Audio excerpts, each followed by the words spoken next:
Hi, everyone. This is Empowering Democracy. There's another Dump the Corruption show tonight. I'm your host, Joe Firestone, and our topic is the getting rid of Medicare Advantage.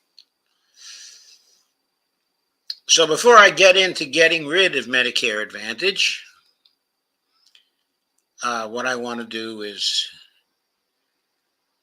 explain at some length, what Medicare Advantage is. And before I do that, I want to make clear how angry I am at the operation, the looting, the privatization, and the transparent corruption that's inherent, in Medicare Advantage. The Medicare Advantage program, is a travesty. It is, put simply, ruining Medicare,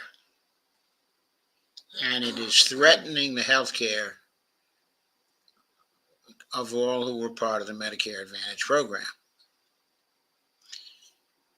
Now, I have to say that I myself, I'm part, of the Medicare Advantage program. Didn't intend, to get into it, but I've been with Kaiser Permanente now for many, many years. All my doctors, are Kaiser doctors, and they've served me well. And my wife well also, over a period, of years. But then, 3 years ago, they shifted over to Medicare Advantage, and the way they did it is they ended their Medicare Cost Plus program and basically gave us no option if we wanted to stay with Kaiser. And in my case, I had too much invested with Kaiser doctors and Kaiser. So I stayed with the Medicare Advantage program. But nothing would make me happier than the federal government actually passing Medicare for all. In that situation, Kaiser would have no option but to go back to its role as a provider of medical services. Performs that role very well, at least Kaiser Mid-Atlantic does. And then the threats that one gets, for Medicare Advantage, and the threat that I'm living under right now, would go away. As simple as that. So, I'm here to talk to you about the Medicare Advantage program, and I'm here to talk to you about how to dump it. I'm going to start off by sharing a very lengthy article, which I'll read and comment on in great detail. I picked up this piece, at LA Progressive. It was originally published at Informed Comment, which is one Cole's blog. That's a very good blog if people don't know anything about it.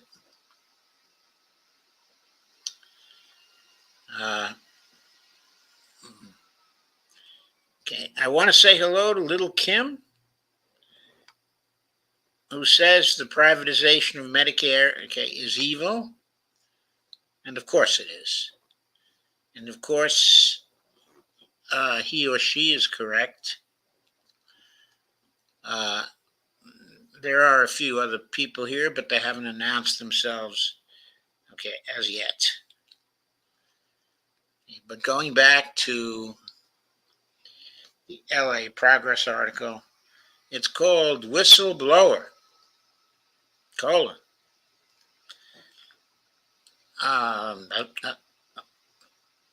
Medicare Advantage defrauds the public. Physicians for a National Health Program, PNHP, concludes that the Medicare Advantage program should be terminated.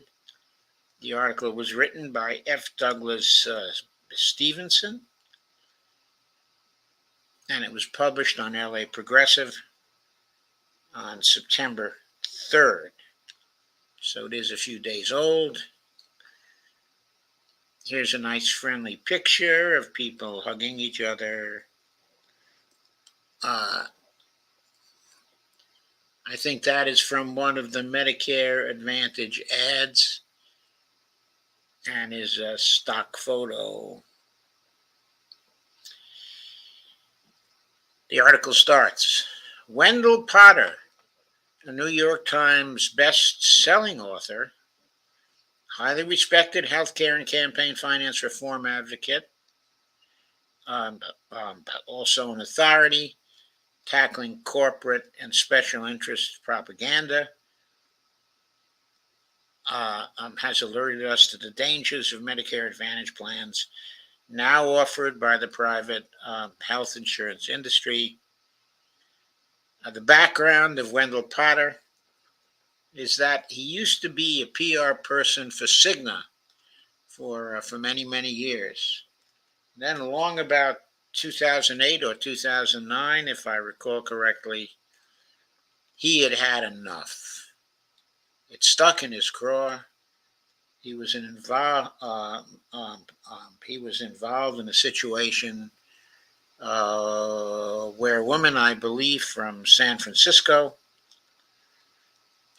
couldn't get the care she paid for from the insurance company. He did his best to do what he could for her, but they denied her coverage until the last minute, and so she died.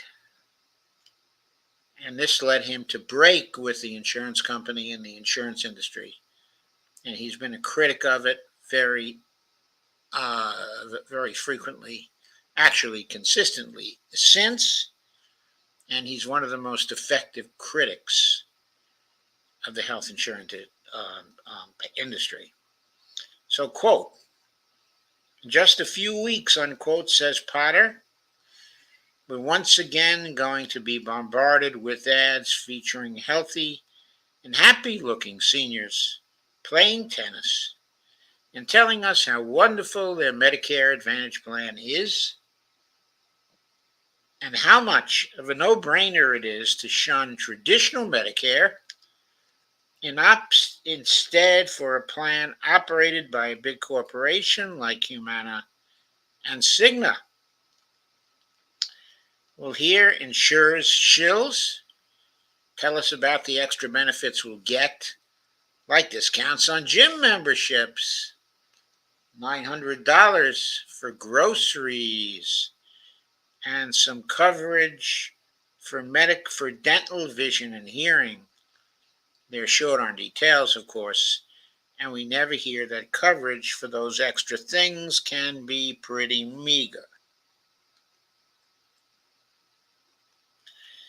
Potter adds that, quote, we also never hear about the potentially deadly side effects of Medicare Advantage plans. Make sure that insurers pitchmen like Broadway Joe Namath are more forthcoming about what we'll be getting ourselves into if we do as he suggests. Why should he be allowed to leave out very important Medicare Advantage details we better know about before we sign on the dotted line? Unquote. How Medicare Advantage plans differ from traditional Medicare. They're owned and operated by for-profit private insurance corporations. I want to add here, you as the patient, if you sign on to one of these, will no longer be dealing with the federal government. Instead, the private insurance companies will be doing your insurance, and they will be getting reimbursed from the federal government. So they are between you and the federal government, in contrast with the traditional Medicare program. Next bullet point. Unlike traditional Medicare, Medicare Advantage plans often refuse to pay for treatments and medications physicians prescribe. With the traditional Medicare program, it was between you and your physician. Um, um, Medicare paid the bill for the treatments, and the medications, of course, with the deductibles and the copays and so on. But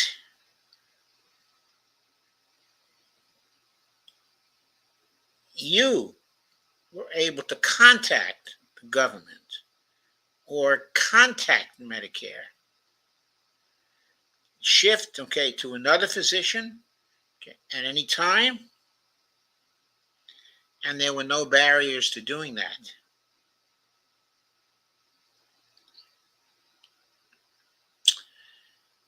Third bullet point.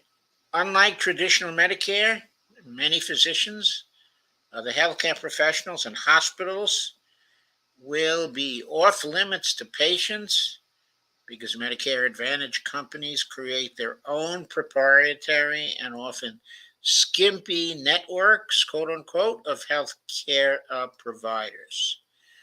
That is very true, and is very critical. With the Medicare Advantage program, you're restricted to the often skimpy networks, of healthcare providers. If you need treatment that's available outside of these networks, that's what you need to go on living. You cannot get that particular treatment without leaving the Medicare Advantage program, having an interruption, of coverage, having to get rid of your primary care physician. There are all kinds, of barriers. As a practical matter, you cannot get the treatment you need without leaving the company that is now doing the insurance for you, that is now standing between you, and the federal government. That is true even if it's a matter, of life and death. If you need to go to the Cleveland Clinic for something, and the Cleveland Clinic is not, in the network, of your insurance provider, you can't go to the Cleveland Clinic without having to pay a fortune. Going to the Cleveland Clinic will not be covered by your insurance company unless they happen to be, in the network. With traditional Medicare, you can go to the Cleveland Clinic and you will be covered. Or you can go to the Mayo Clinic, or you can go to providers in California. or you can go to Johns Hopkins, or you can go anywhere, okay, in the United States. Except, of course, with something like the Kaiser plan, uh, okay, the doctors who work directly for Kaiser, okay, are not available um, um, outside of Kaiser itself. Okay, so that's a limitation.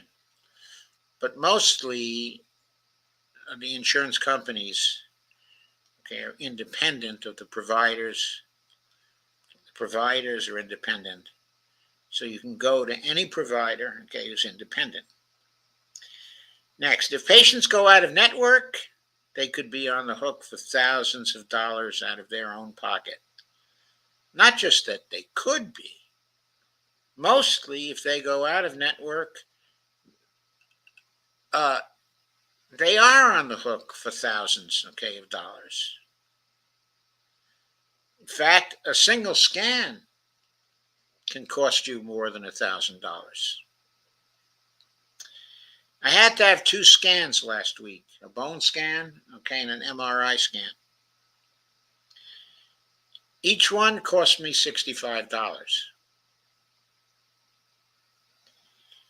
Okay, if I were out of network, I would have had to pay a prohibitive amount for those scans. And likely will have to pay extra, often a lot extra, for some of those extra benefits. The private health insurance industry dominates. The for-profit private insurance industry thoroughly dominates our national health insurance system and defines the basic concept and purpose of health insurance. The private business model of health insurance defines insurers as commercial entities and maximizes profits by mainly, first, limiting the benefits, okay, that are available to you. They limit those benefits as much as they can by maximizing health policy premiums, charging as much as the traffic will bear, or by not covering people with health problems that they've sold insurance policies to. Like all businesses, their goal is to make money. Under the business model, the greed of causal inhumanity is built in, and the common good of the citizens and the nation is ignored. Excluding the poor, the aged, the disabled, and the mentally ill is sound business policy since it maximizes profit. That's what the big insurance companies do in order to maximize their profit. And of course, their profits determine in the short run what their stock values will be. Since a lot of their executives hold stock, okay, in these companies, they also determine what their executives can make, okay, on the stocks that, okay, they hold. So in addition to very liberal financial packages, the part of those financial packages that include stock options are very valuable to the executives of the insurance companies. So they want to maximize their profit because it's directly connected to the money they themselves, okay, can make. Next, political support for the private health insurance industry. Because our government permits private health insurance companies to exact large profits from its citizens, Wall Street banks and investors who back big insurance turn public money into a bonanza of private riches. High health insurance costs are the result of a political decision to essentially allow big insurance to do what they want and to charge, whatever they want. They're not limited by the government on what, they're allowed to charge. They charge what the traffic will bear. Going back to the article, it's no wonder so many beholden members of Congress want to protect the interests of their donors. Big insurance and big pharma industries that spent $371 million on lobbying in 2017.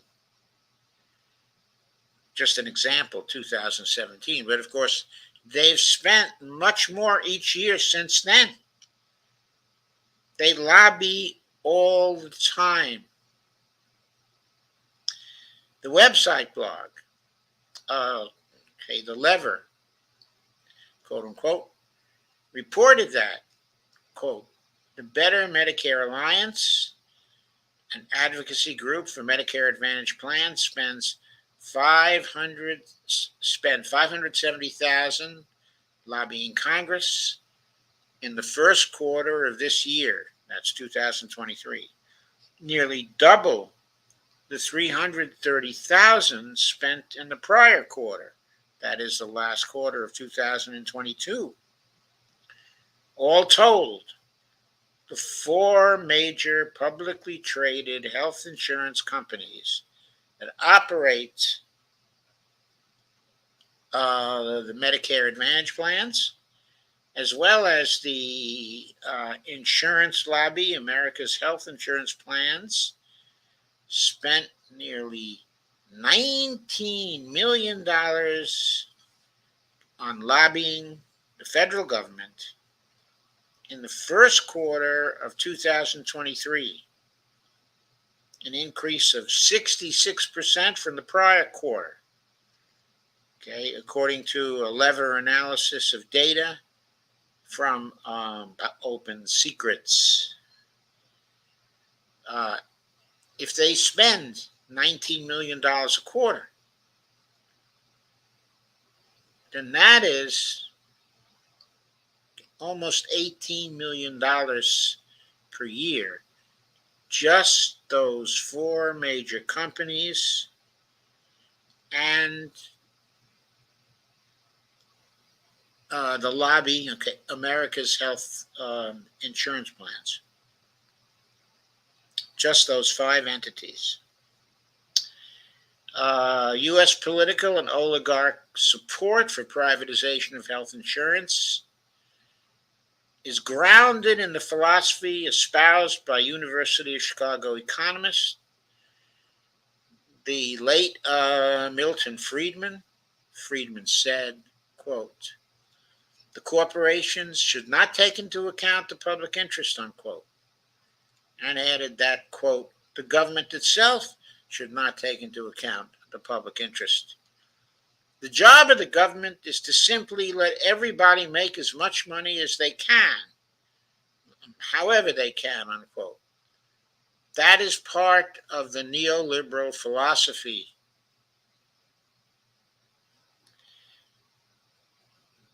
That, of course, is in opposition to dump the corruption.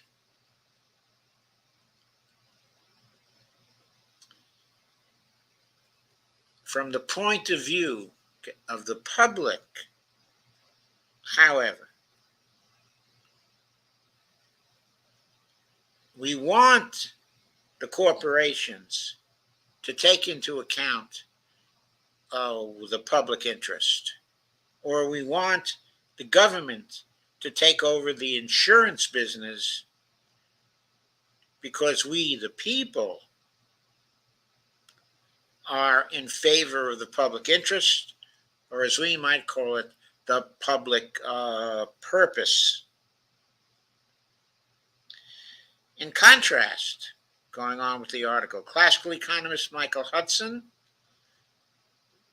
who, by the way, is also an MMT economist, in case one doesn't happen to know that, notes that big insurance doesn't want any kind of anti-monopoly legislation. Quote, essentially, you have what is called the free market, as advocated by Milton Friedman. A free market means the wealthiest people dominate the market and the supply of credit, the management of the economy that allocates credit, and who gets what shifts from Washington to Wall Street. It shifts from the government to the private financial sector and allows the private financial sector to do the planning. One problem with this is the financial sector lives in the short run. So it means that they only look for the next 3 months, the next year's balance sheet, because the free market is so complex, you don't know what's going to happen. Well, of course, since you're managing it from Wall Street, you in reality do know what's going to happen. But you don't want to tell people exactly what's going to happen, unquote. Big insurance profiteering statistics. Wendell Potter reports on recent profiteering by Medicare Advantage plans. 1. Big insurance revenues and profits have increased by 300% and 287% respectively since 2012 due to explosive growth in the insurance company's pharmacy benefit management (PBM) businesses and the Medicare replacement plans that go by the name of Medicare Advantage. Okay. I have to emphasize here that Medicare Advantage is, of course, a Medicare replacement plan. Okay, I have to remind you of that. It's a plan run by the insurance companies for their profit, whereas Medicare is a plan run by the government, but technically for the public purpose, to satisfy the public interest. For Medicare plans, the original Medicare plans, there's no interest, in profit. Now, one might think, and of course, this is what the private companies will say, that because the government doesn't have a profit incentive, it doesn't have an incentive to cut the costs. So therefore, the Medicare Advantage plans will save money over traditional Medicare. Only problem with that reasoning is that is not the reality. The history of Medicare Advantage, as the years go by, show more and more looting of the Medicare trust fund by the private companies, with profits growing, of course, by leaps and bounds, and costs growing by leaps, and bounds. The Medicare Advantage plans are costing Medicare far more than the traditional Medicare plans were. So the promise of lower costs for the public are not there. In fact, and now I'm going to depart from the article here,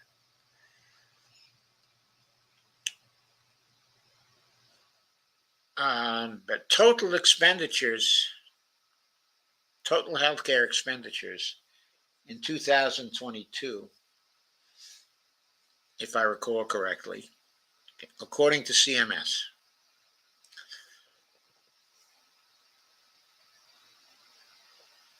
were $4.2 trillion.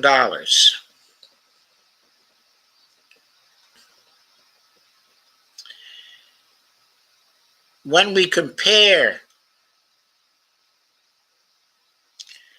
and that was something like 18.4%, okay, of GDP, okay, in this country. When we compare these costs, the costs, okay, in other nations that have plans that are similar to Medicare for all plans, that resemble those plans, okay, in many respects, we find, according to OECD statistics, that the average for nations that have these kinds of plans is roughly 9%, okay, of GDP. And everyone is covered. Everyone is covered. No one dies due to lack, okay, of health insurance. Okay. In the United States, we have now kind of a standard statistic that we use to talk about the fatalities associated with lack of health insurance here in the United States. That statistic that we are using right now is 68,000 per year. It's been 68,000 per year for a number of years. Okay, it never changes.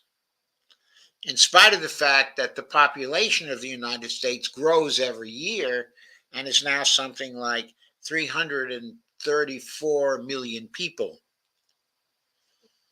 So people have been quoting the 68,000 per year statistic at least for the last 5 to 6 years. It's obvious that the fatalities due to lack of insurance grew larger during the pandemic,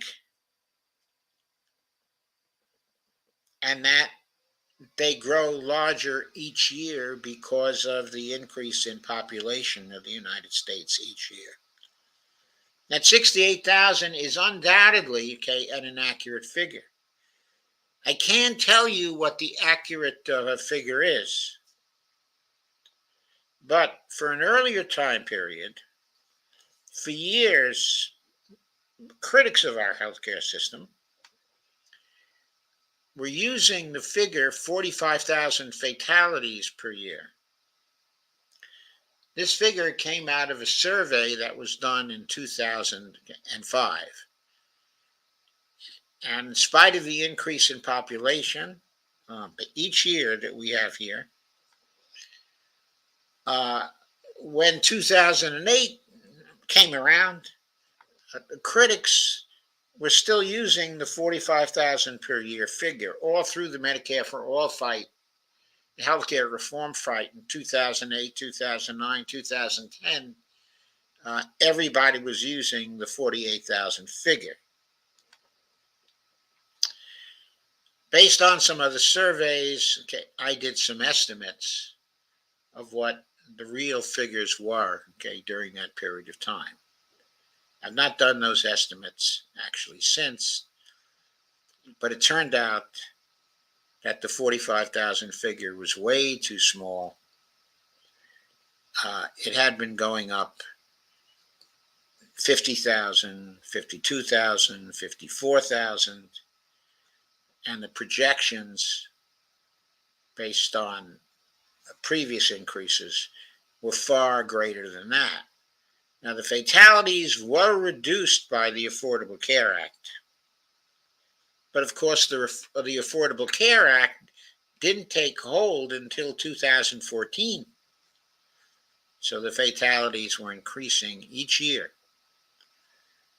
from 45,000 per year until 2014, when they finally started to decrease. Okay. So undoubtedly, we're having the same situation with that conventional 68,000 figure. That was the figure that was estimated in roughly 2017 when Donald Trump came into office. Uh,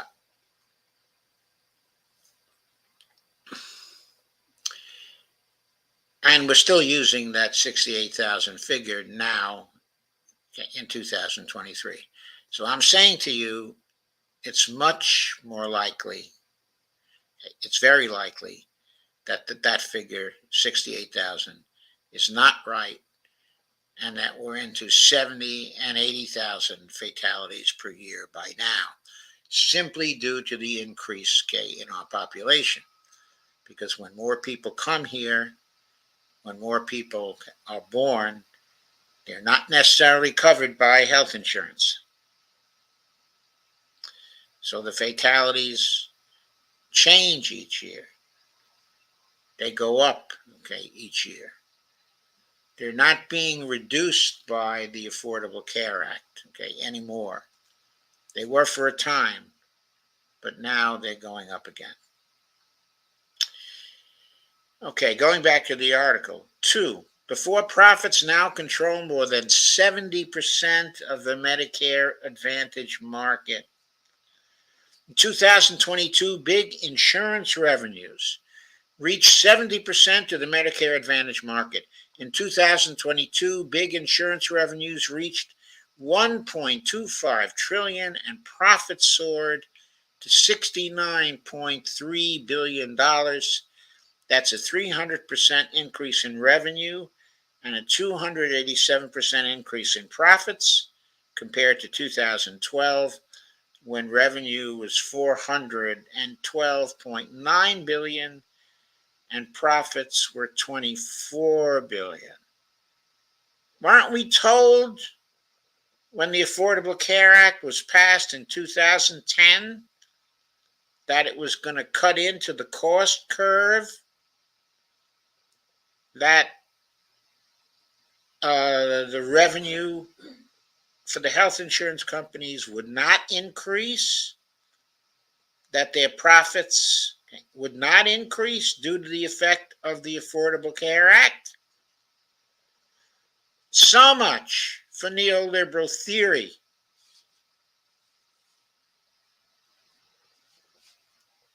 Of the revenue for Medicare Advantage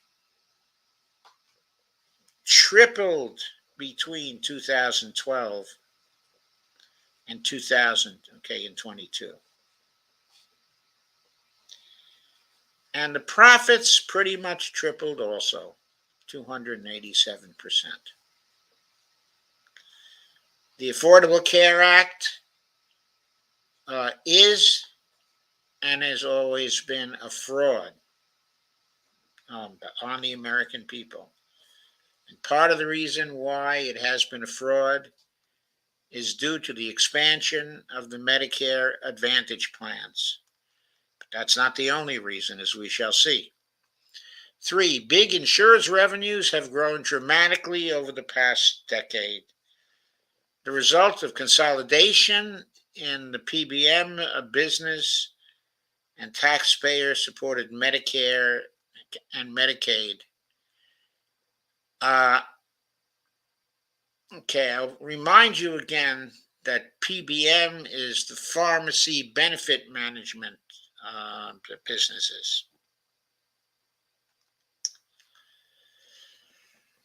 So, what 3 is saying is that over the past decade, there has been consolidation in that business and in taxpayer-supported Medicare and Medicaid programs. Consolidation of the insurers. What has changed rather dramatically over the decade is that the big insurers are now getting far more of their revenues from the pharmaceutical supply chain, from Medicare, from Medicaid, and from taxpayers, as they have moved aggressively into government programs. This is especially true of Humana, Centene, and also Molina, which now get respectively 85%, 88% and 94% of their health plan revenues from their government programs. The two biggest drivers are the fast-growing pharmacy benefit managers, the relatively new and little-known type of middleman between patients and pharmaceutical drug manufacturers, and the privately owned and operated Medicare replacement plans marketed as Medicare Advantage. Huge strides in privatizing both Medicare and Medicaid have been made. And we have to recognize, when you have a Medicare Advantage plan, your Medicare plan has been privatized because the Medicare Advantage plan stands between you and the government and between you and your doctor. And that middleman is managing everything to maximize its profits. Number 6 again. Huge strides in privatizing both Medicare and Medicaid have been made. More than 90% of the revenues of health plans at 3 of the health industry companies come from government programs as they continue to privatize both Medicare and Medicaid through Medicare Advantage in particular. Enrollment in government-funded programs increased by 261% in 10 years.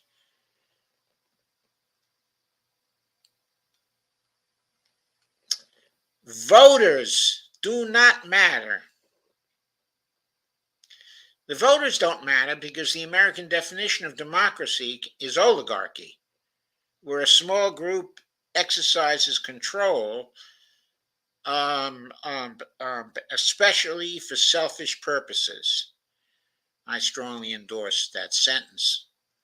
Polls have shown large popular support by citizens for Medicare for All, but neither political party nor Wall Street donors have supported it. Michael Hudson writes that by, quote, conquering the brains of a country by shaping how people think, you can twist their view into, quote, unreality economics, unquote, and make them think you are there to help them and not to take money out of them.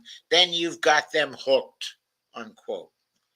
This is how big insurance and big pharma maintain control of U.S. health insurance.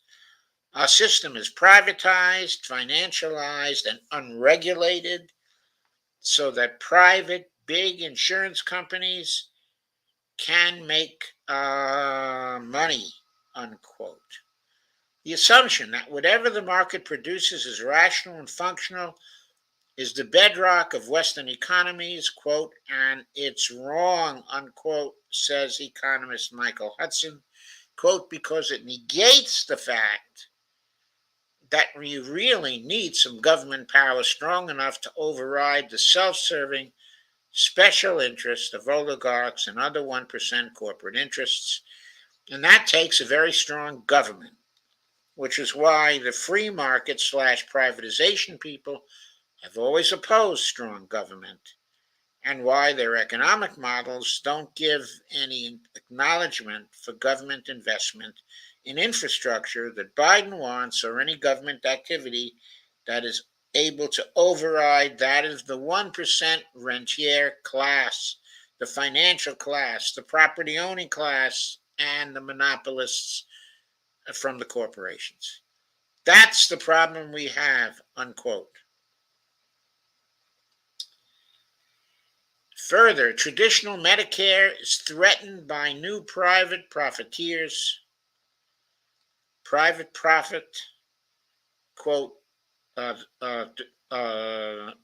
Medicare Advantage, unquote, and, quote, reach, unquote, plans present new threats to traditional Medicare. 1. What is Medicare Advantage? Well, Medicare Advantage is a program offering private health insurance plans as options to replace traditional Medicare. Medicare Advantage plans differ from traditional Medicare in that they are paid with capitation per member. They are required to limit enrollees' out of pocket spending and can offer extra benefits, e.g., gym memberships, $900 worth of groceries, also dental benefits. They almost always offer prescription drug coverage and use a defined and often restricted network of providers that can require enrollees to pay more for out of network care. By utilization, management techniques are used, such as prior authorization, and they can also fund special programs such as rewards for beneficiary to encourage healthy behaviors. The hope is that these differences will lead to improved care at lower cost compared to traditional Medicare. In reality, quote, of Medicare disadvantage, unquote, is a better, more accurate name for the programs, however, as insurance companies push Congress to corporatize all of Medicare, yet keep the name for the purposes of marketing, deception, and confusion. Most people who sign on to a Medicare Advantage program think it's still Medicare, that they still have Medicare. But now they have a Medicare Advantage. Of course, okay, once again, they don't have Medicare. They have a private insurance company program that deals with Medicare, presumably on behalf of the person being insured, but in fact, dealing with the federal government to maximize, on one hand, and the patient on the other, to maximize their own profit. Going back to the article, over 50% of Medicare beneficiaries now have for-profit corporations in charge of their care through Medicare Advantage. Insurance companies are paid handsomely for these plans, and much of that company goes to corporate profits instead of care. The companies running Medicare Advantage plans want to take over Medicare entirely, leaving patients with no option but to give their money to the private insurance companies. And yes, that is very true.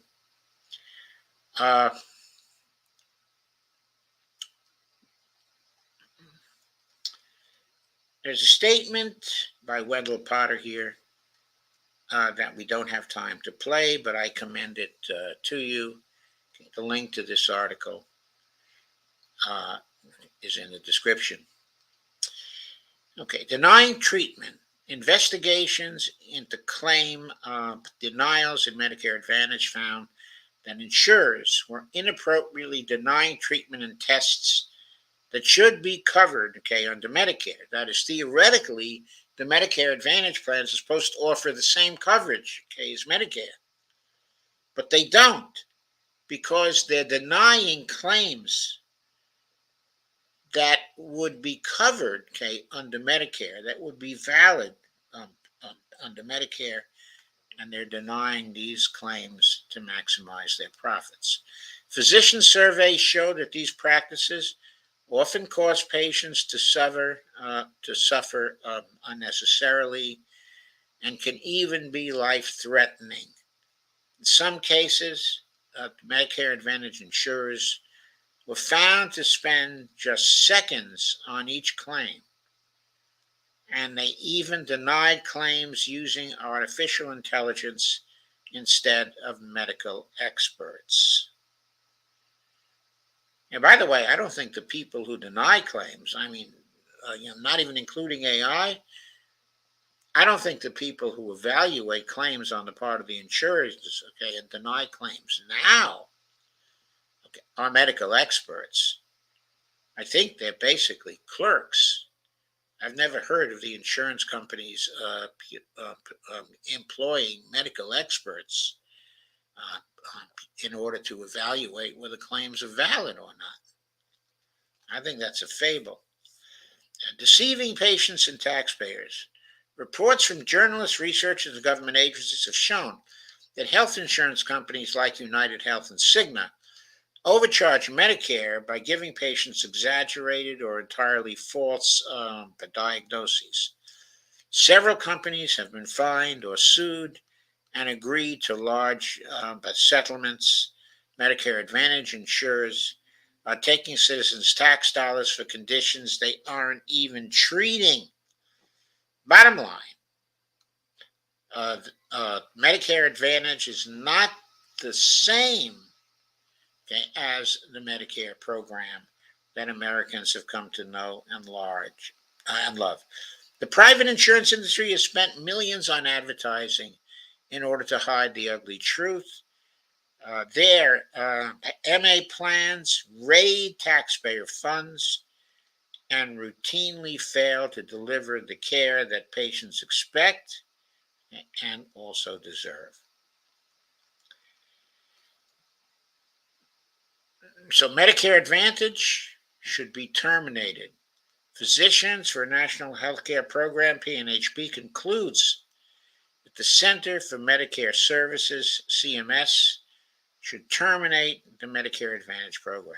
It would be far more cost effective for CMS to improve traditional Medicare by capping out of pocket costs and adding improved benefits within the Medicare fee for service system than to try to indirectly offer these improvements through private plans that require much higher overhead and introduce profiteers and perverse incentives into Medicare, enabling corporate fraud and abuse, raising costs to the Medicare Trust Fund, and worsening disparities in care. These problems are not correctable within the competitive private insurance business model, and the Medicare Advantage program should be terminated. Okay, I, of course, entirely agree with that. I also have to note that the Medicare Advantage program is a product, of neoliberal philosophy, and ideology. The idea that private companies are more efficient and effective, than the government is, and that private companies can therefore save money, and that when we do government programs, we should always make a place for private companies to share in the public funding so they can lower costs and they can save money. This is a pure fantasy of the ideology, of neoliberalism, and certainly is totally incorrect when it comes to healthcare. The private insurance company involvement, in healthcare has been a big factor in the constantly increasing healthcare costs in this country since the inception of private involvement in the Medicare program. In other words, since the legislation that gave us Part C, of Medicare, which is, of course, the Medicare Advantage program. Part C, of the Medicare legislation should be terminated. Number two, what is, quote, direct contracting entity, DCE, and, quote, REACH, unquote? This program hands traditional Medicare to Wall Street by inserting a profit-seeking middleman in traditional Medicare to, quote, manage, unquote, care for seniors and people with disabilities, allowing companies to keep up to 40% of what they don't spend on Medicare as overhead, and profit. With respect to traditional Medicare, something like 97% of traditional Medicare costs go to healthcare, whereas with the DCA and RICH programs, as little as 60%,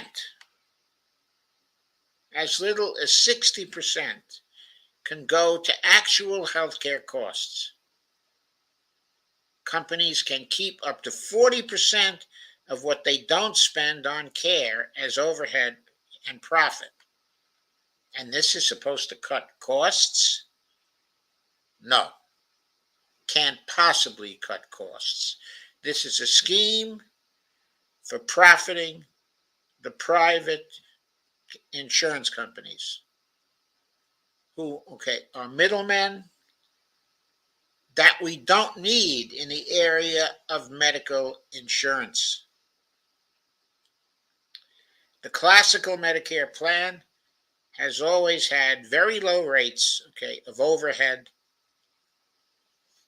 That's the kind of program we need, to insure people.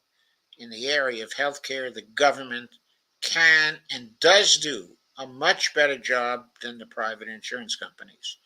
We see this in traditional Medicare. We see this in TRICARE. We see this, in the VA program. In all three of these programs, it's widely known, but somehow the people don't know it. Anyway, in the DCE and REACH program, the beneficiaries are assigned, often without their knowledge or consent, automatically to a DCE if their primary care physician has joined a DCE. The only way for beneficiaries to opt out is to find a different primary care physician. And for most people, that is a very, very big barrier. It's a very big change to make. Because most of us have come to trust our primary care physicians.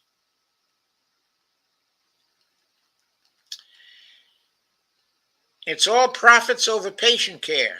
Profits are put ahead of patient care by virtually any type of company, which is a direct contracting or reach middleman, including commercial insurance companies, private equity investment firms, and other Wall Street profiteers.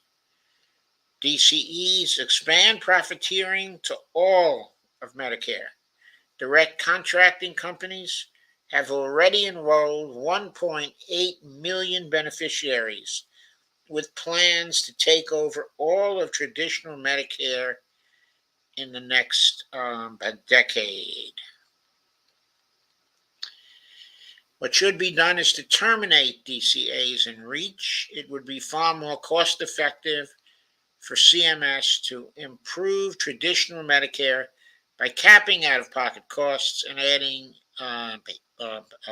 improved benefits within the Medicare fee-for-service system than to try to indirectly offer these improvements through private plans that require much higher overhead and introduce profiteers and perverse incentives into Medicare, enabling corporate fraud and abuse, raising costs to the Medicare Trust Fund, and worsening disparities in care.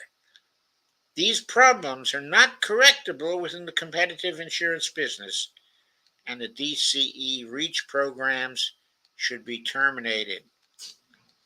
The article goes on, free ourselves from profiteers.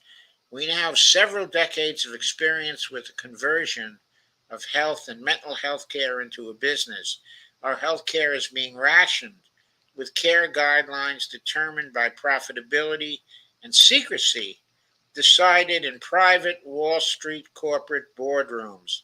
To realize large profits demanded by Wall Street investors, our health system must attract the healthy and turn away the sick, disabled, the poor, also many of the old and the mentally ill.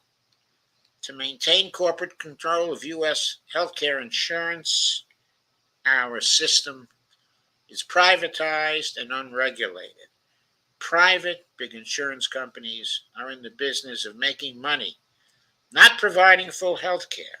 And when they undertake the latter, it is likely not to be in the best interests of patients or to be efficient.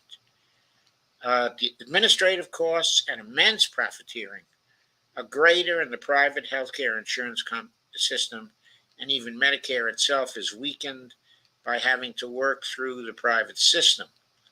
Okay, the United States is a country where health insurance for medical and mental health care is a function of socioeconomic status.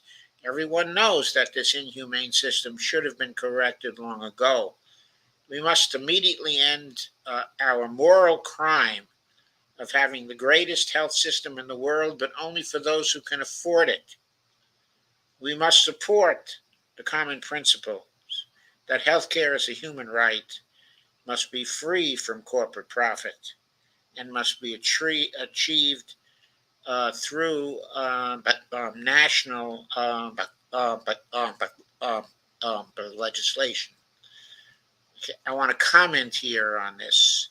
Yes, the ultimate goal is for a national Medicare for All program, but we also have to note that the political situation in Washington right now, with the two major parties, is such that the Republican Party is completely opposed, okay, to Medicare for All.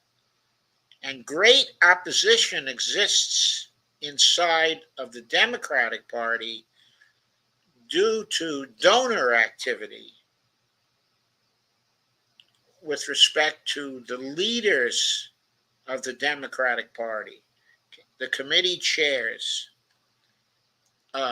In the current situation, okay, the minority leader of the House, Hakeem Jeffries, receives very big donors, very big donations from the healthcare industry, from various segments, okay, of the healthcare industry. Former Speaker Nancy Pelosi got more money from the healthcare industry, I believe, than any other person in Congress. The chair, okay, of the Ways and Means Committee, the former chair of the Ways and Means Committee, specifically Richie Neal, got huge amounts of money from the healthcare industry. And the Republican, who is currently the chair of the Ways and Means Committee, also gets huge amounts of money from the healthcare industry. Kevin McCarthy gets considerable money from the healthcare industry.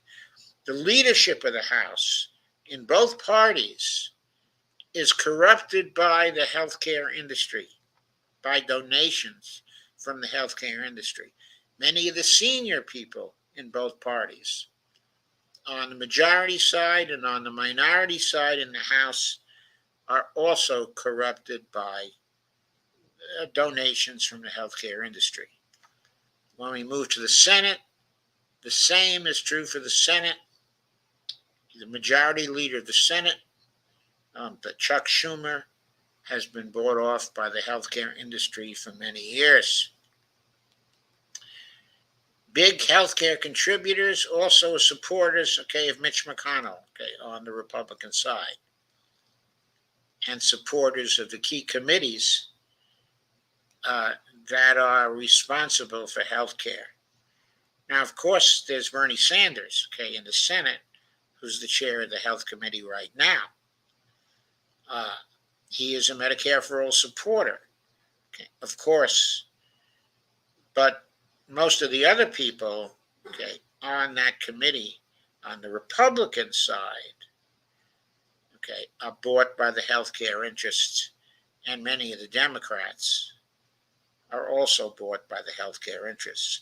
So even though he's the chair of the committee and he can do certain things like introduce, okay, a Medicare for All bill and maybe get some hearings, okay, for a Medicare for All bill, he cannot bring the Medicare for All bill to a vote.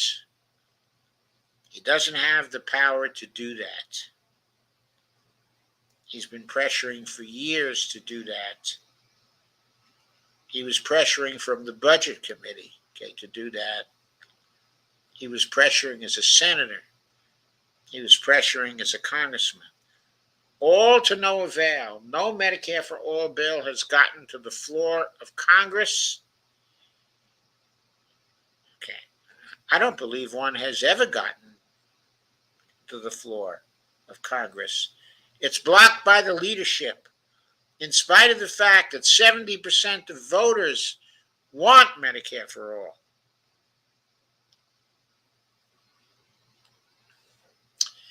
Going on with the article. Let's never forget. Oh wait, I do want to mention.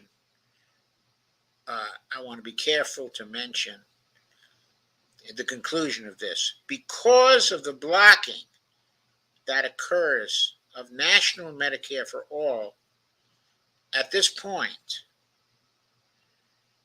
it's necessary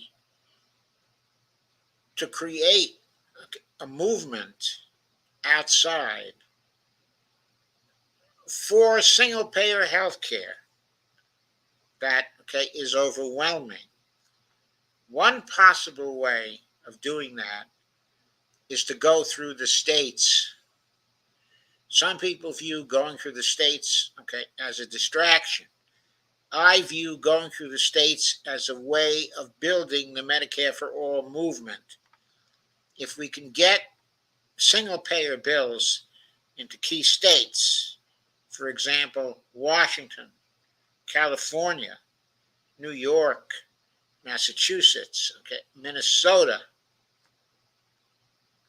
we can create momentum in many other states, not just for single payer programs at the state level, but for a national single payer program, specifically Medicare for All. It can strengthen the national Medicare for All movement. Some people think it would weaken the national Medicare for All movement because once people in certain states get their Medicare for All coverage, they will think, I've got mine. Okay, it's not important to me to have, okay, a national program. But that's not the way these things work. People care about healthcare justice. They care about healthcare justice for all. Also, the state level programs, even though they will save costs to a great extent, probably cut down the cost of healthcare within the states by 1/3. They will not cut down the costs of healthcare as much. They won't cut healthcare spending as much as a national program would. Judging from the OECD statistics, it's possible for a national Medicare for All program to save 50% of what we spent in 2022 on healthcare. We could reduce the costs from 4.2 trillion to 2.1 trillion. It would take a few years until the program settles down. But that's what awaits us if we pass a Medicare for All program. If we passed it now, within 3 years, we could reduce the likely cost, okay, by 50%, okay, in my estimation. That's what the experiences of other nations tell us. That's what the empirical facts on the ground in other nations tell us. It's true that Canada spends more than that. It spends about 11% of GDP. We're looking for 9%, okay, or 10%. we may be able to do better than Canada. Australia spends less as a percentage of GDP, than we spend. And Australia has a very Medicare for all like program that covers dental care as well. And New Zealand, they spend something like 9%, of GDP. I'm focusing on English-speaking countries mostly because culturally they are most similar to us.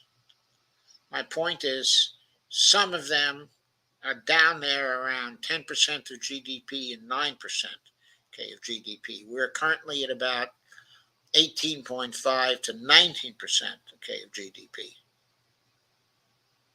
So we could realize the savings they have realized and cover everyone and eliminate fatalities due to lack of insurance.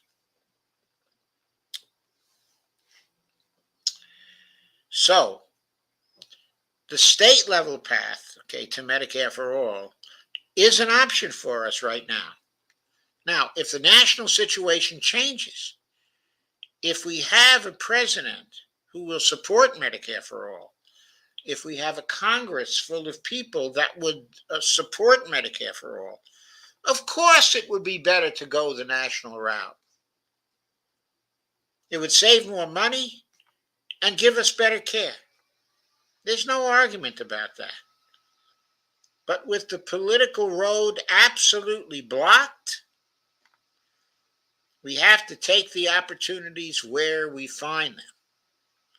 In the state of Minnesota, I'm told that there is a very active movement for single payer, in Minnesota,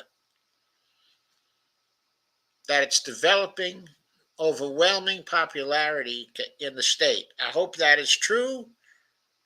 I hope that happens.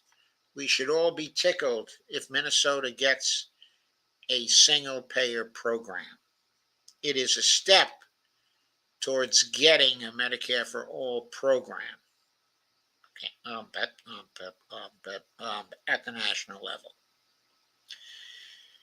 So going on out with the article, let's never forget that universal Medicare for all is a solid investment in all citizens of our country by simply promoting a social service for universal access to affordable health care insurance for all. Well, actually, given the bills we have now in Congress, it would not only be affordable, it would be free at the point of service. Aren't we a society that cares enough to see that everyone receives the health care they need? That's the basic purpose of Medicare for all. And here I have to mention, we are a society that wants to see that happen. How do we know? Because 70% of voters want a Medicare for all bill. We know that. We know even a majority of Republicans are in favor of a Medicare for all bill. We know Democrats are overwhelmingly in favor of a Medicare for all bill. We know independents are in the range of 65 to 70% support for a Medicare for all bill. So society does care enough. Society does want a Medicare for all bill. But the oligarchs do not want it. The legislators, controlled by the oligarchs through donor money, do not want it. They want to block it. That's what is happening. The history of our most successful national health insurance program, specifically Medicare, provides one of the best arguments for expanding the program to cover everyone.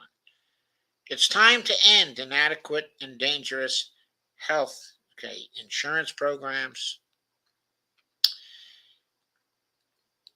Insist on real health insurance reform, essential for individuals and families. Contact your legislators, asking them to oppose and end Medicare Advantage, DCEs, and REACH plans. Most importantly, asked them to strongly support new legislation now filed in Congress, the Medicare for All Act of 2023, House Bill H.R. 3421, and Senate Bill S. 1655 that would establish this badly needed reformed. And that's the end, of this piece. So that's the background. Now what I want to do is, what can we do to get rid of Medicare Advantage and also get rid of REACH and get rid of DCA? Well, first of all, the REACH program has replaced the DCA program. Sorry, the DCE program. So in a sense, the DCE program is already gone because now it's REACH. So the question is how to get rid of Medicare Advantage, how to get rid of REACH. The Medicare for All programs,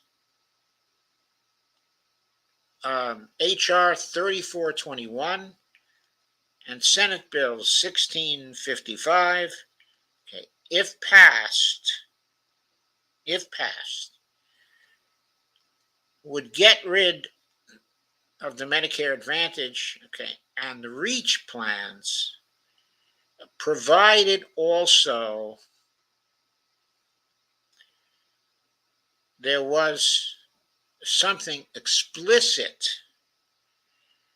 in the Medicare for All bills that prohibit a division of CMS, specifically the Center for Medicare and Medicaid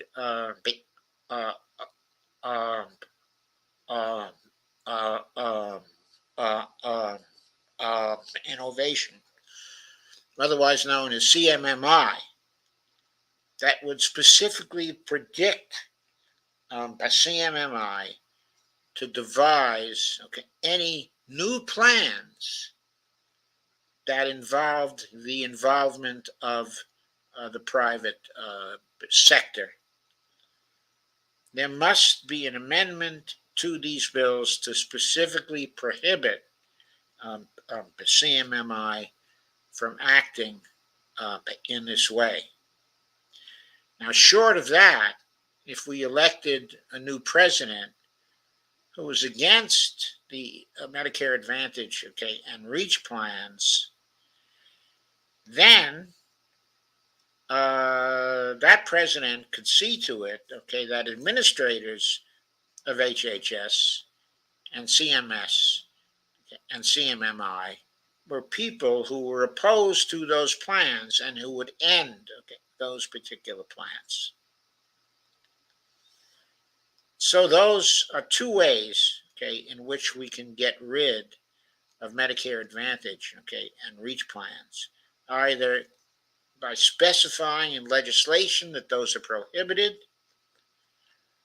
or by having a president who would see to it that the current administrators who are in favor of those plans get replaced. Here I want to specifically mention that the innovations that created the DCE plans and the REACH plans,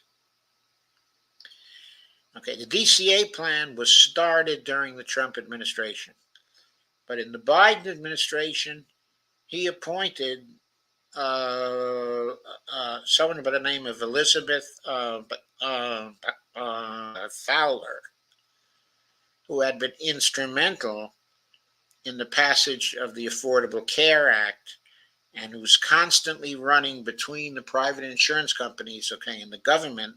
Biden appointed her to head the CMMI, and she continued the DCE plans, allowed them to expand, their coverage. And when there was a movement rejecting DCEs, she created the REACH plans to protect the profits of the private insurance companies had everybody shift over from DCE to REACH, and the profits are still flowing. Fowler is a strong neoliberal who has always supported the looting of the public plans by the corporations. She has to be replaced by someone who is a supporter, of classical Medicare. Now, there's something else that I want to greatly emphasize in the area of how do we get rid of Medicare Advantage and DCE, and REACH plans. And I'm very serious, when I say this.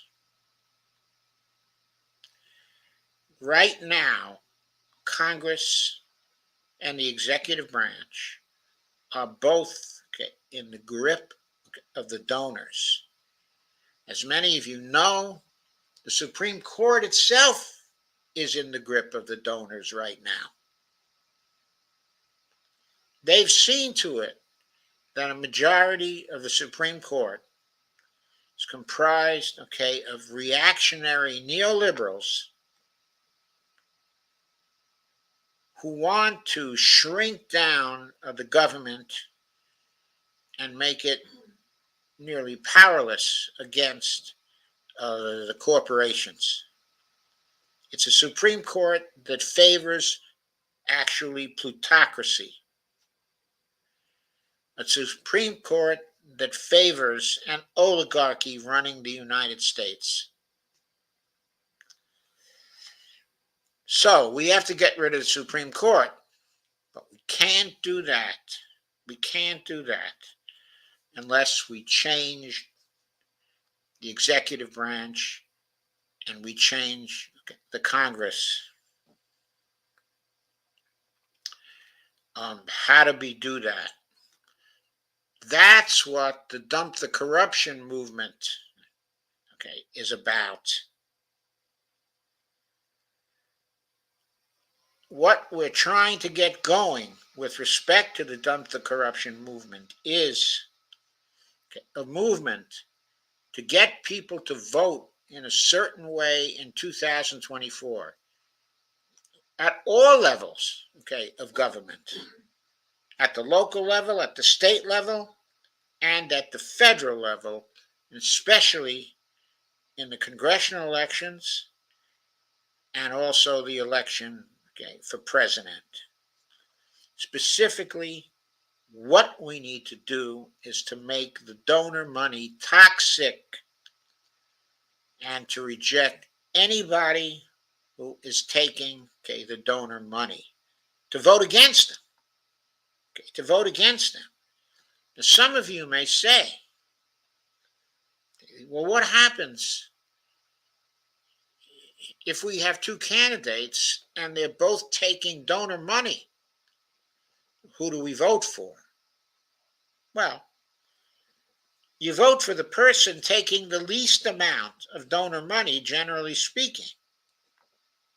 You might get more refined than that if you favor particular issues, and we know somebody agrees with you on those particular issues, then maybe even if they're taking more donor money than the other party, you still want them in Congress. You have to be intelligent as to how you apply these particular rules. However, if you're talking at the presidential level and you've got two candidates like Donald Trump, and Joe Biden, both of whom are taking really by huge amounts, of money, both of whom are equally corrupt. And as we see, both Trump, and Biden have been benefiting themselves through their presidency. I mean, Trump from the first day in office was violating the emoluments clause of the Constitution. And he did it throughout his whole period in Congress. He was thoroughly corrupt. And Biden, as we're finding out now, has been thoroughly corrupt as well, doing things for his family. The worst kind, of nepotism. Trump also, his corruption also lay, in nepotism. His son-in-law made a $2.5 billion deal with the Saudis based on what Trump was doing, on the policies of Trump, towards the Saudis. So, in that case, since both candidates are totally unacceptable from a corruption point of view, and both candidates, moreover, would expose us to the risk of nuclear war. Biden is doing that right now. And Trump would do that with his foreign policy towards China. He wouldn't do it with his foreign policy towards Russia, apparently, according to what he says. But before the 2024 election is over, the war in Ukraine, will be over. So that risk will be off the table, by then, as I've argued on many Tuesdays recently in, my international politics program. So the issue in this election, is going to be that both probable candidates for the two parties are likely to be people whose foreign policy towards China will put us at risk for a nuclear war. I have to get you to recall how rare this is. We basically settled the possibility of nuclear war with the Russians, but during the middle of the 1980s. And that threat has not been a significant threat for us since that time. Biden's foreign policy in his first term has made that threat now very, very real. That's probably the most important issue of all, to get away from that particular threat.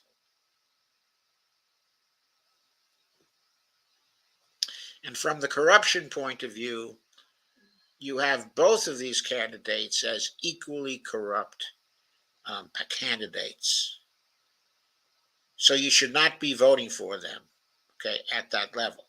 But getting back to Medicare for all, neither of those two candidates will support, a Medicare for all bill. If Trump should win, we're excluded from a Medicare for all bill until at least 2029. If Biden should win, it's the same, because he says if he gets a Medicare for all bill, he's going to veto it. And even though I don't quite believe that he would veto it if it came to him, we have the leadership of the Democratic Party in both houses of Congress opposed to Medicare for all. So it probably still wouldn't be possible until 2029, unless there were an overwhelming movement in the country for it, as might be created by state-level successes for single payer. So, how can we get to a political situation that will give us Medicare for all? My contention is that the only way to get there is through a dump the corruption movement. And I think the dump the corruption movement has to be organized around a relatively simple rule. And I'm going to stop sharing this article now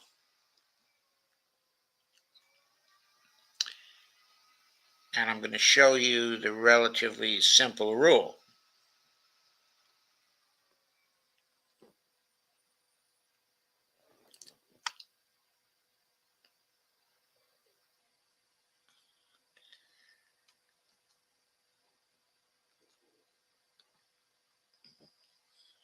And here is the rule. Yeah. Vote against every candidate except those who won't take money from wealthy corporations, from wealthy individuals, from PACs or party committees, and who repudiate all super PAC support. That's the rule. Of course, the practical effect of following that rule is that both Trump and Biden would be seen, as unacceptable. That would open the way for a third party candidate to be elected when we go to the general election. With respect to the primaries, using that rule would open the way for a primary candidate who was for Medicare for all. Now, I have to mention that right now, in the Democratic Party, there is a primary candidate who's for Medicare for all, specifically Marianne Williamson.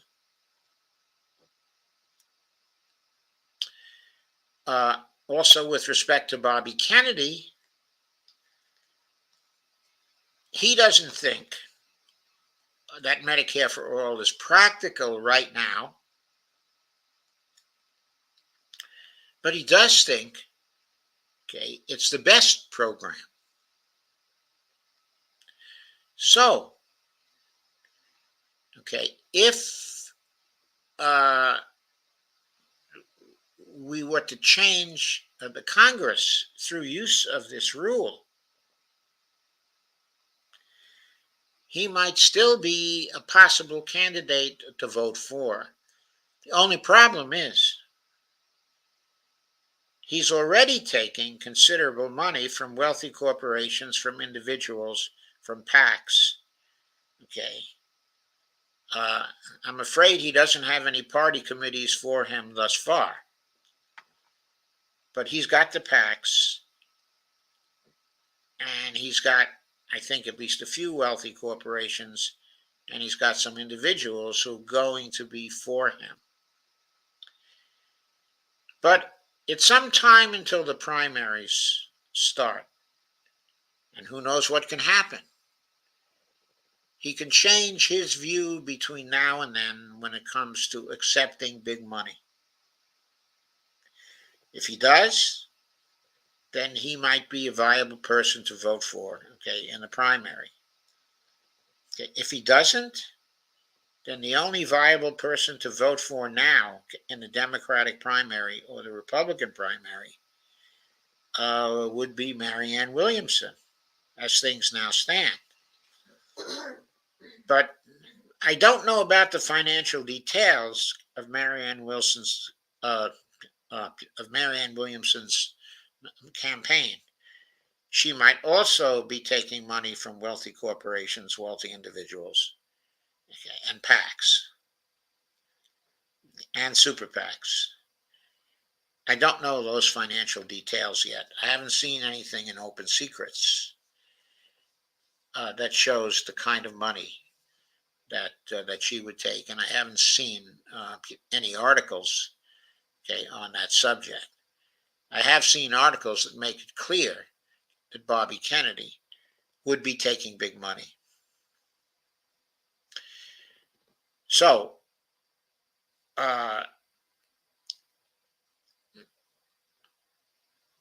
then we have the following situation. If we have a number of candidates, inside, of the Democratic Party, and there are no candidates who won't be taking the big money, then we have to reason, okay, from the viewpoint of who is taking the most big money.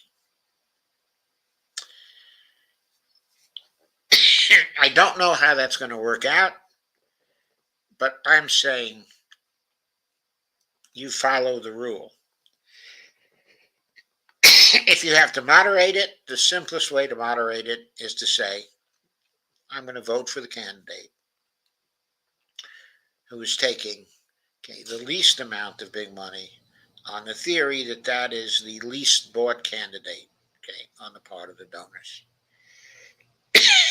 Of course, what figures in is who would be supportive, okay, of Medicare for all.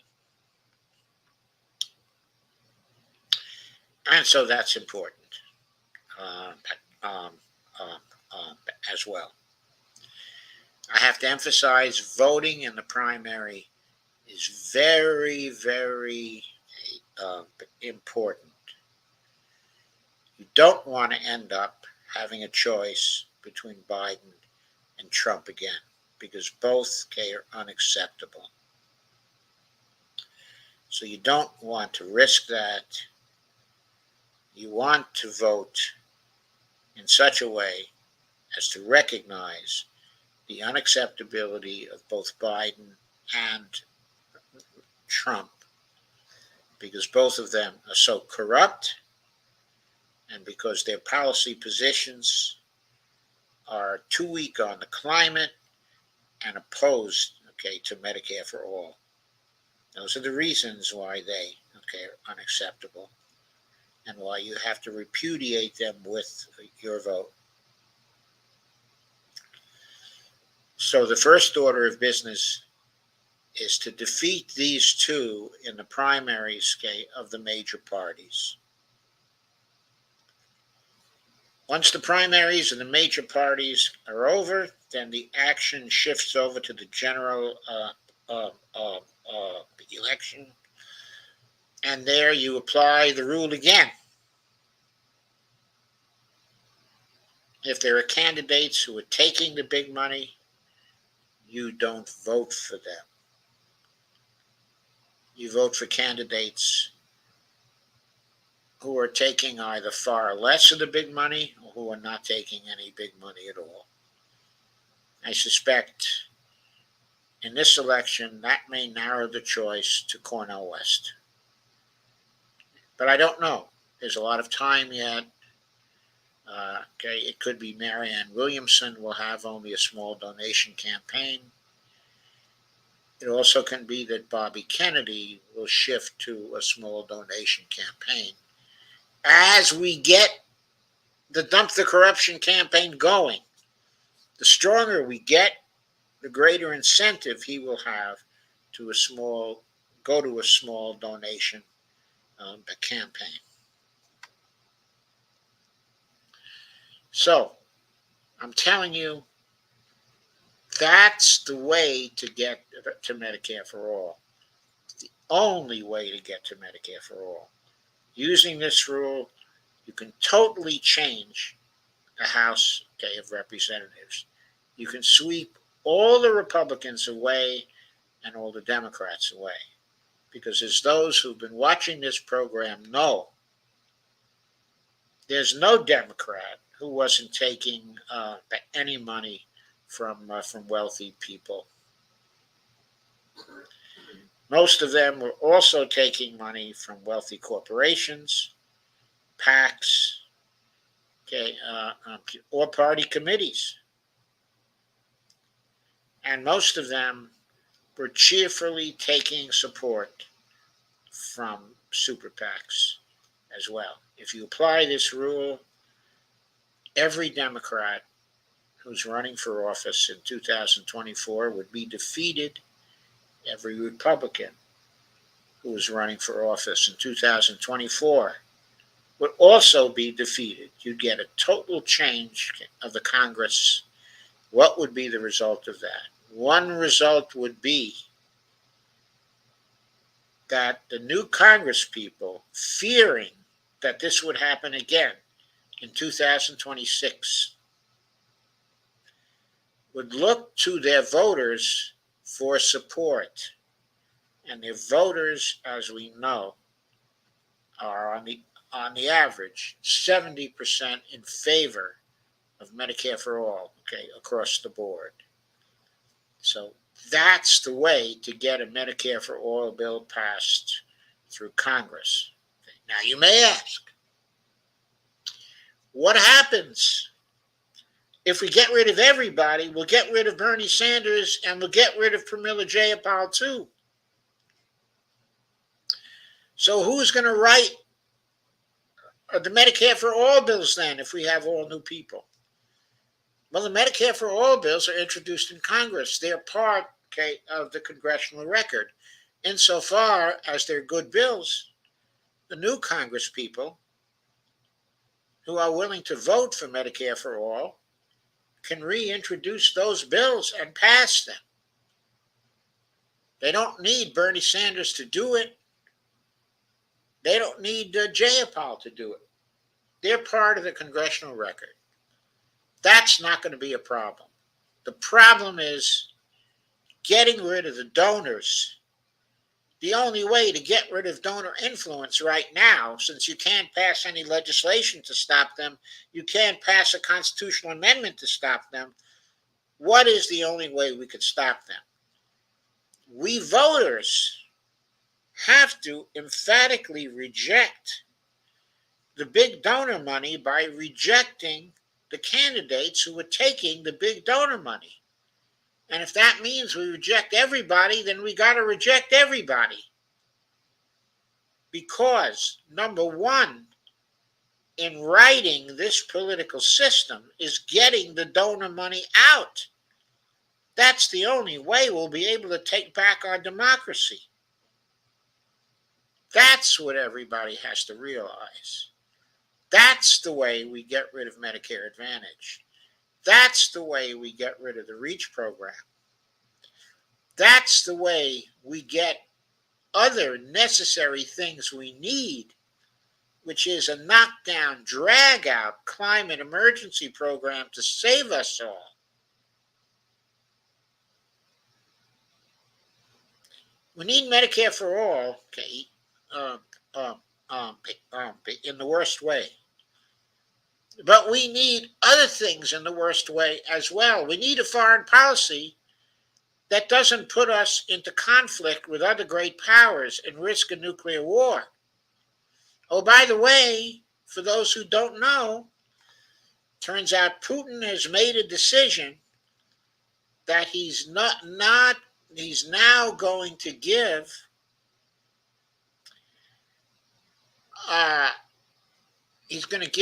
hypersonic, okay, ballistic missiles to North Korea so they can defend themselves against us. For those of you who don't know, in our military capability right now, we don't have the capability to shoot hypersonic missiles out of the sky. So North Korean missiles will be able to reach the United States, and our defensive shield will be powerless. Will be powerless against them. So our threats to North Korea will end.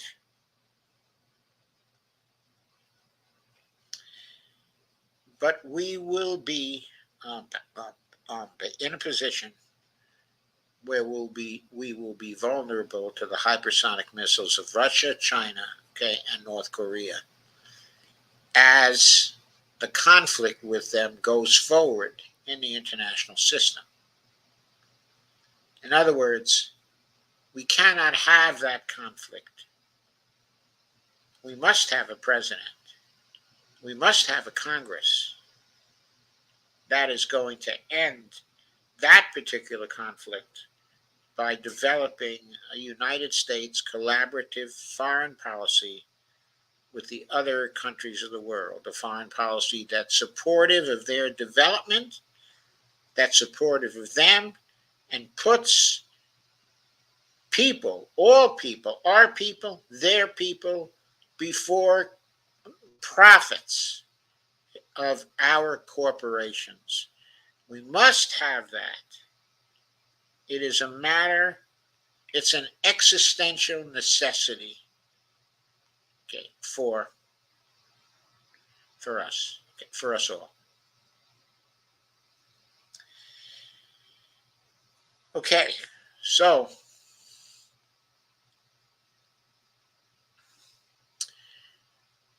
there's one more thing I wanted to talk about, but there is no time left. So I'm going to turn to your comments at this point.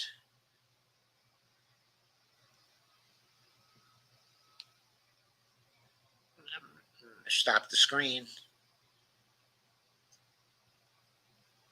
and I'll address all your comments. Okay, little Kim said the privatization of Medicare is evil. It is. Catherine Lewandowski says, hi, Joe. How you are doing well? Catherine, I'm doing very well. I had some great scans last week, and evidently I am in the best of health. I'm in as good health as I can possibly be at this age. So I am doing very well. And Lana says, hi, all. I'm finally out of my CD35 meeting.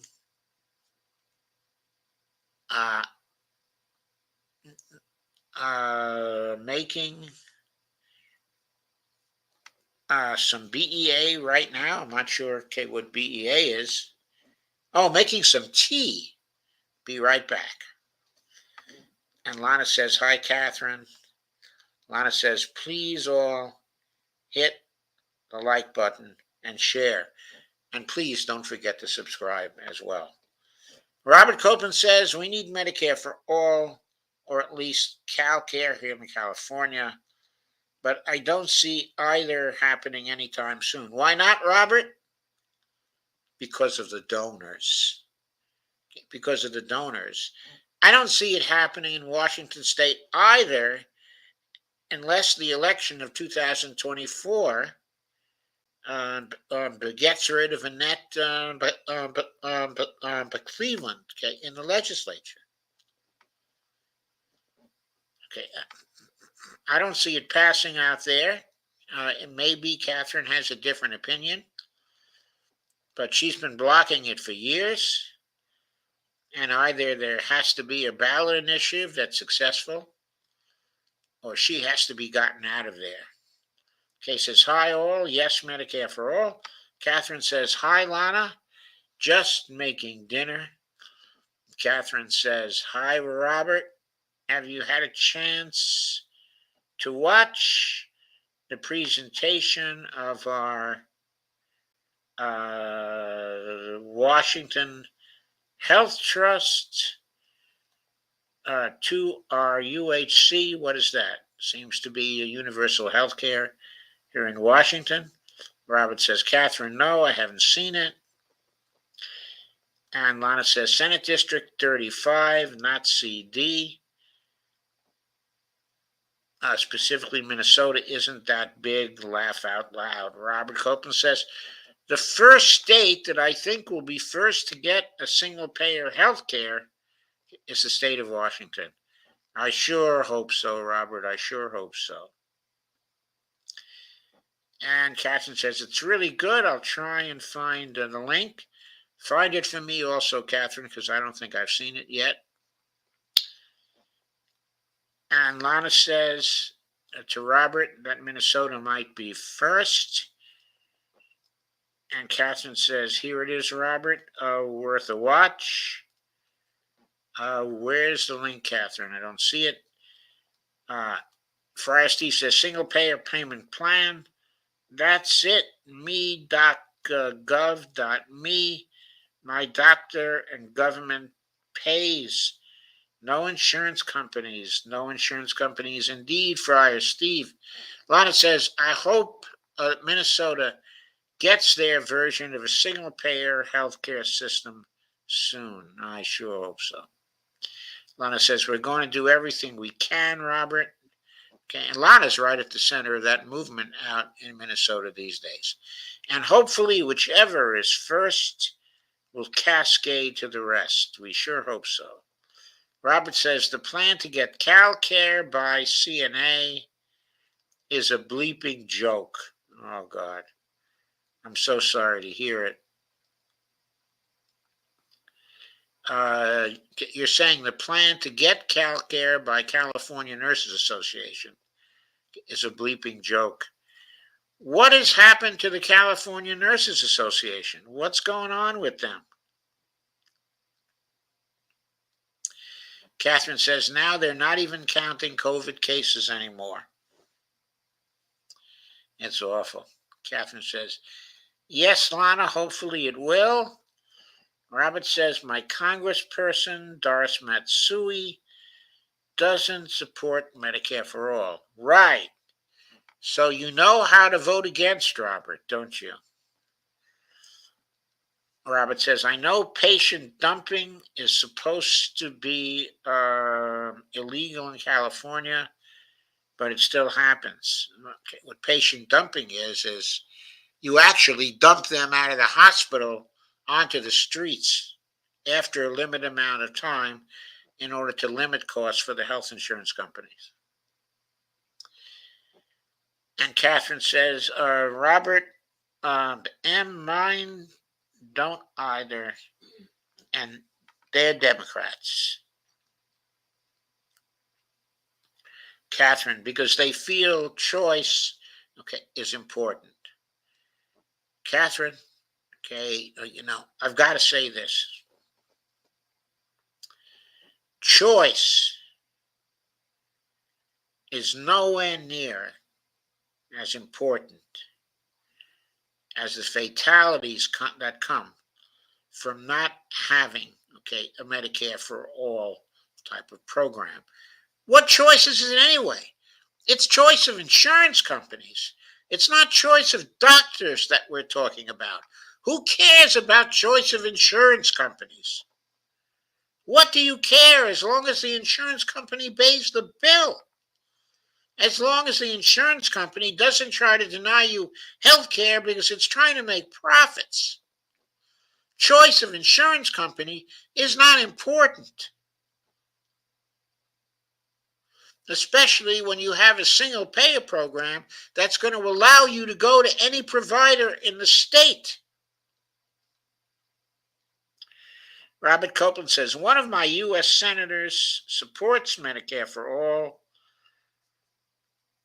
but Dianne Feinstein. We're not only two U.S. senators right now, right? Anyway, Feinstein is going to be going.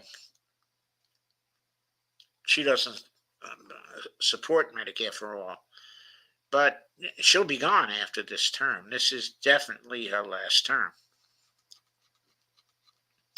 She won't be elected again, even if she tries to run. Kay Ryan says, okay, Medicaid people have no choice. Yeah, they have no choice, and nobody's concerned about the fact that Medicaid people have no choice. People on Medicaid have no choice of insurance company, but they also have no choice of provider. They're the ones who are suffering the most because they have no choice of provider. Okay, because providers don't want to take on any Medicaid patients. But if Medicare for all were passed, there would be no Medicaid. There would just be Medicare for all.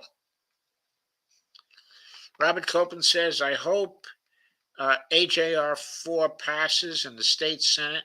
Is a resolution to the state legislature to tell the government to get rid of ACO REACH. I didn't know about that. That's a good resolution. I hope it passes.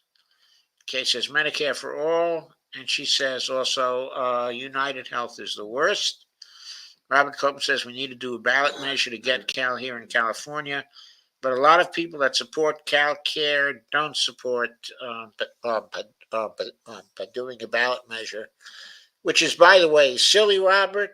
But if there were a ballot measure in California, obviously the healthcare interests would spend a huge amount of money to defeat such a ballot measure. So the proponents of such a ballot measure would have to raise a huge amount of money, probably in the hundreds of millions, to contest that. Catherine Lewandowski says California has to be approved, CA has to be approved at the ballot box anyway because of the taxes. You might as well do it as a ballot initiative. Take advantage of the fact your electeds won't do it. Robert says, Catherine, I have to agree with you, and we need to amend the state constitution to run health care, and that means the voters have to vote on that. Yep. I have two other people that support a ballot initiative, and one is in the Red Berets. Are we talking Red Berets members, or are we talking about people who are elected to office who are Red Berets? Catherine says, I sort of think it will take another state successfully achieving it before California gets it. Yes, I have the same opinion because, after all, Newsom doesn't want it. And unless he moves on to higher office, he's going to have some say about it. Robert Copeland says, I think a few states gets a successful single-payer system will encourage people in other states to fight for a single-payer system in their state. Not only that, it will encourage them to pressure their senators for a national single-payer system, for Medicare for all.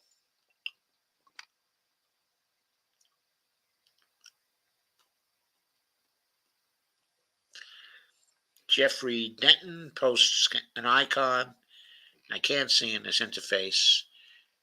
And Catherine Lewandowski says,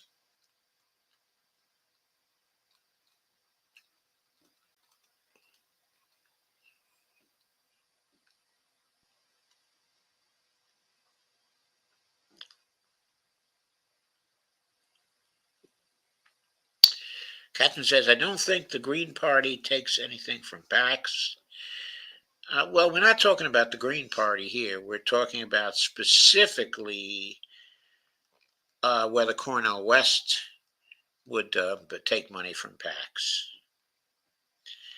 I don't know whether Howie has ever taken any money from PACs. I think that Howie has some of his, strange views really purely as an individual. Catherine Lewandowski says, awesome. Lana says, good to hear that your tests went well. They went very well. Catherine says, that ain't saying much. Catherine says, yes, that's a good goal. Oh, UHC is the Universal Healthcare Commission. Thank you, Catherine. Catherine says, I thought I saw the link. Now it's gone. Try leaving it again, Catherine. Catherine, I think YouTube blocks links in a live chat. You will probably have to wait until Joe puts it up in the video later to replay. So, Catherine, if you send me that link through our Twitter DM, then I'll be able to post it. If you can, do it right now, I can. I think I can post it here, in the stream.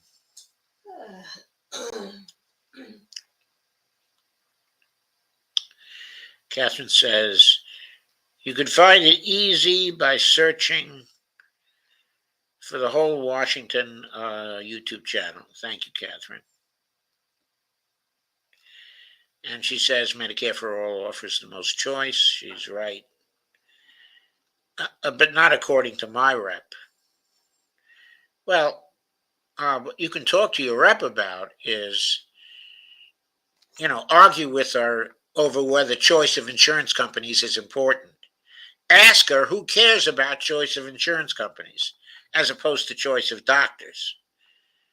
And Robert says the member of the Red Berets is Tsukuru. I thought it was probably Tsukuru, but the point being, Tsukuru, okay, is not a legislator.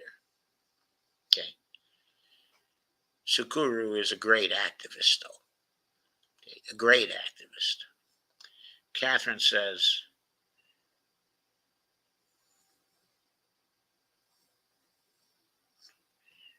uh, she uploaded. Oh, she's uploading right now. Okay, I'll check it out. I'll see if I have a DM for her. If I have a DM from her, then I should be able to post that.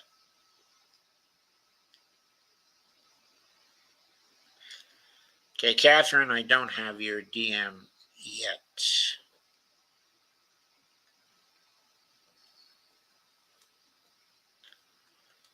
Okay, but I know we're direct with each other and we've used Twitter DMs before to communicate, so we should be able to do that here.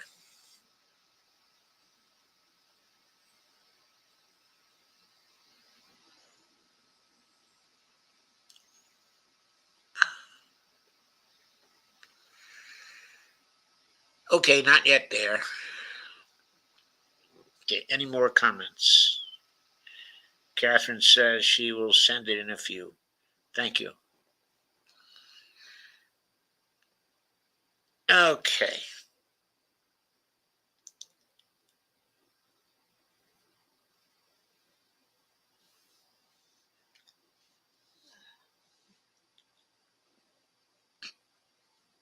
She says I have 15 bales to go. Oh, hay, bales of hay. She's unloading bales of hay. Oh, God. Okay, Catherine.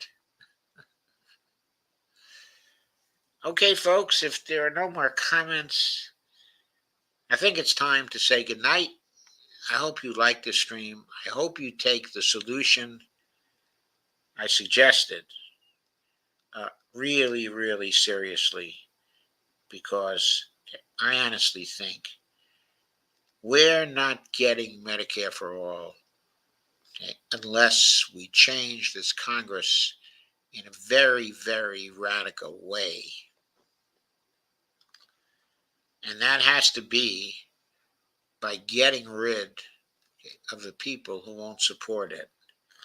And by the way, just because people co-sponsor the Medicare for All bill doesn't mean they're going to support it when it comes to the crunch. If they're taking big money donations, they probably won't support it, even though they say they're co-sponsors.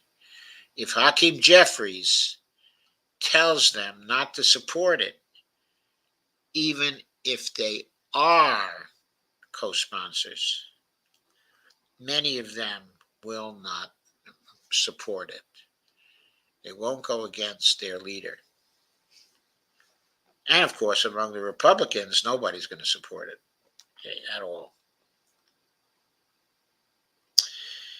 So good night, everybody. Have a great night.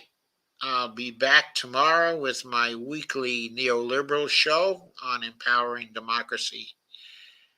And I think that's going to be a very interesting show, but we may be discussing something very, very interesting when it comes to prioritization of candidates. So last week I had a show on prioritization of issues. This week I'm looking to have one on prioritization of candidates, but I don't know whether that's going to come to pass yet. I need a particular guest to join me, okay, on that. So we will see if she's free. So good night, everybody, and thank you for coming.